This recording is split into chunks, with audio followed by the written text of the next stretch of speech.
Barcelona's goalkeeping situation may be about to change again. Two separate stories are now coming together, and when you look at them side by side, a clear picture begins to form about what the club might be planning for next season. The first story involves Marc-André Ter Stegen, who recently joined Girona on loan in search of regular playing time. But just weeks into that move, the German international has suffered another major setback. Girona confirmed that Ter Stegen underwent surgery for a hamstring tear, and while the operation was successful, there is no clear timeline for his return. Some reports suggest he could miss the rest of the season, which would be another serious blow, not just for Girona, but for the player himself, especially with the 2026 World Cup approaching. The loan was supposed to give him minutes. Instead, it may end before it really began. And this is where the second story becomes important. According to reports, Barcelona have a clause in the contract of Wojciech Szczęsny that would allow the club to terminate his deal this summer for around €2 million in compensation.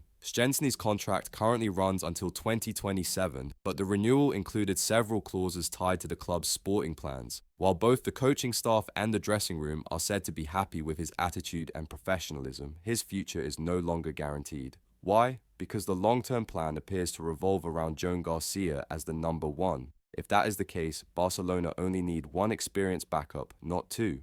And if Ter Stegen returns from loan, even injured, it changes the entire structure of the goalkeeping department. Instead of Joan García as number one, Tech as backup, and Ter Stegen out on loan, Barcelona could soon be facing Joan García as number one, Ter Stegen returning to the squad, Tech becoming surplus to requirements. From a financial perspective, the logic is simple. Triggering a €2 million termination clause for Szczęsny would be a relatively small cost compared to carrying another senior salary on the books. And as we've seen repeatedly, Barcelona are counting every euro as they try to return to full one-to-one financial fair play compliance. This is not about performance or personality. By all accounts, Szczęsny has been professional, supportive, and fully aware of his role in the squad. But football decisions at Barcelona right now are driven by structure, finances, and long-term planning. So when you combine these two stories, Ter Stegen's injury cutting short his loan spell and the existence of a termination clause in Szczęsny's contract, it starts to look less like coincidence and more like a decision point.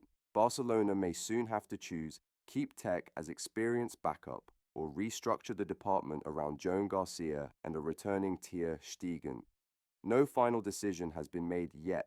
The sporting department and the coaching staff still need to determine how the goalkeeping hierarchy will look next season. But one thing is clear, Ter Stegen's injury hasn't just affected Girona's plans, it may have changed Barcelona's summer strategy as well.